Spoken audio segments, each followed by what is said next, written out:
जय हिंद बच्चों। आप सभी कैसे हैं। आज हम लोग क्लास 10th के बोर्ड एग्जाम में पूछे जाने वाले बहुत ही महत्वपूर्ण क्वेश्चन √5, √3 और √2 अपरिमेय संख्या है। एक ही वीडियो में और एक ही समय में मैं आपको समझा दूंगा। 100% गारंटी है। वीडियो के अंत तक बने रहते हैं तो इस तरह का क्वेश्चन खुद से बनाना सीख जाइएगा। तो चलिए शुरू करते हैं। इस तरह का कोई भी क्वेश्चन हो तो इसको हम विरोधाभास के द्वारा बनाते हैं, विरोध करके। हमें सिद्ध करना है कि √5 अपरिमेय है, लेकिन हम इसको विरोध कर लेंगे और विरोध करके मान लेंगे कि यह परिमेय है। √5 एक परिमेय संख्या है। हम लोग विरोध करके बनाएंगे, ठीक है। हमने विरोध कर दिया कि यह परिमेय है। तो परिमेय के परिभाषा के अनुसार परिमेय को हम जानते हैं कि यह P/Q के रूप में होता है, इसलिए √5 परिभाषा के अनुसार हो जाएगा। परिमेय के परिभाषा के अनुसार P/Q, जहाँ P और Q पूर्णांक होता है और P और Q में कोई उभयनिष्ठ गुणनखंड नहीं है। P और Q में कोई उभयनिष्ठ गुणनखंड नहीं है। उभयनिष्ठ गुणनखंड नहीं है का मतलब कि P और Q एक के अलावा किसी और से नहीं कटेगा, ठीक है। चलिए अब दोनों ओर वर्ग करेंगे। दोनों ओर वर्ग करेंगे, दोनों ओर वर्ग करने पर वर्ग करेंगे तो √5 का स्क्वायर 5 हो जाएगा और यह हो जाएगा P² / Q²।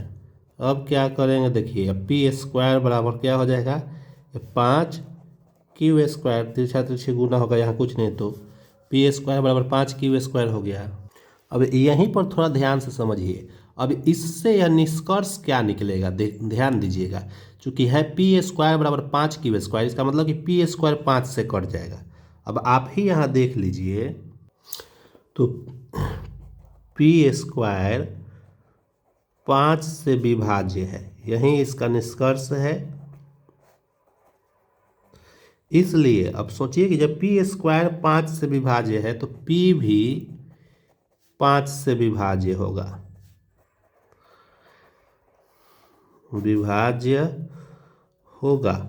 इसलिए हम इसको P बराबर 5 के मान सकते हैं।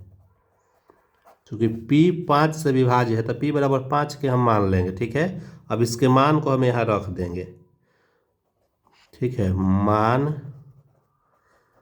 रखने पर तो P बराबर 5 के है तो यहाँ 5 के रखेंगे तो यह हो जाएगा 5K का स्क्वायर बराबर 5 Q²।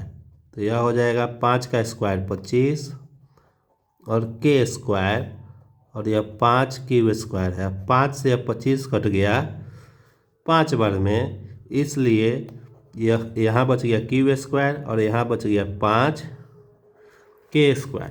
अब यहाँ भी देख लीजिए Q² 5 से विभाज्य है।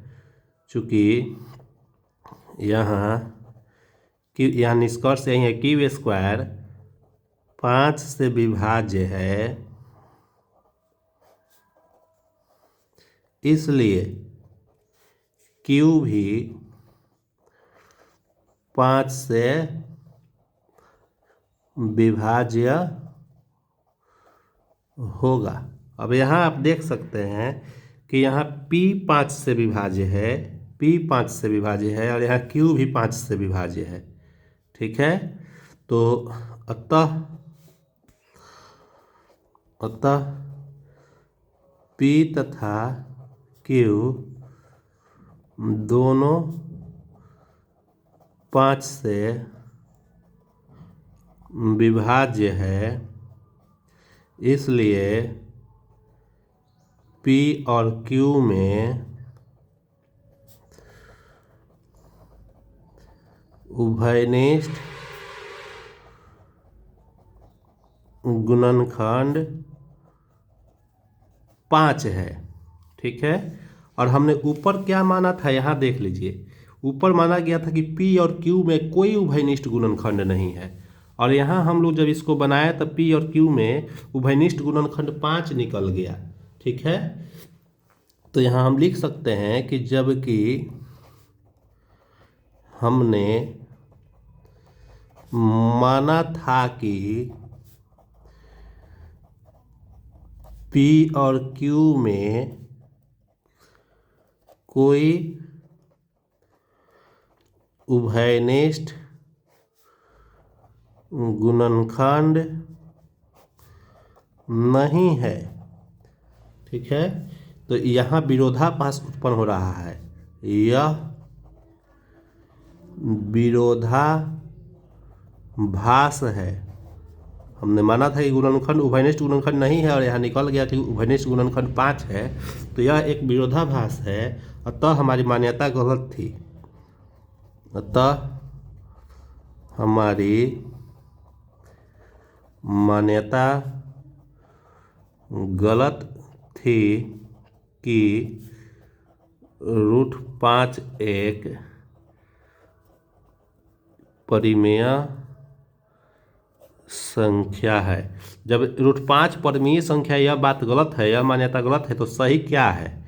इसलिए सही यह होगा कि जब यह परिमेय नहीं है तो सही है कि यह परिमेय है।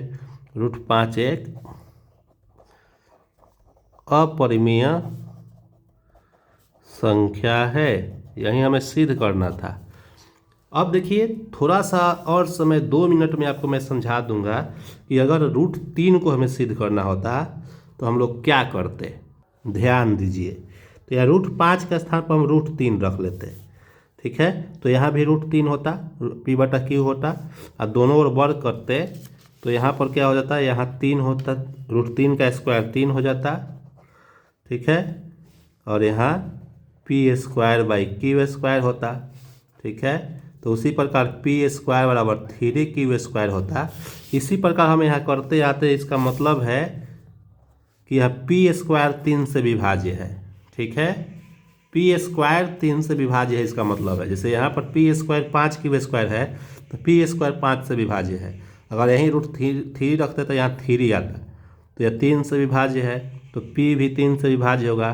तो P बराबर यहाँ हम 3 के मानेंगे। यहाँ पर क्या मानेंगे? P बराबर 3 के। अब इस मान को हम यहाँ रखेंगे तो यहाँ हो जाएगा इस तरह से। ठीक है, यहाँ 3K का स्क्वायर क्या हो जाएगा? यहाँ 3K का स्क्वायर 9K² हो जाता, और इधर 3Q², 3 से यह 9 कट जाता 3 बार में। अब Q² बराबर 3K² हो गया। देखिए यहाँ पर ऐसे, ठीक है, इसके जैसा। तो यहाँ पर Q भी क्या हो जाता? 3 से विभाज्य हो जाता। ठीक है, Q भी 3 से विभाज्य होगा, और P तथा Q दोनों 3 से विभाज्य है, तो P और Q में उभयनिष्ठ गुणनखंड 3 है। सेम उसी प्रकार से, सेम यही चीज़, यही प्रक्रिया हम अपनाएंगे।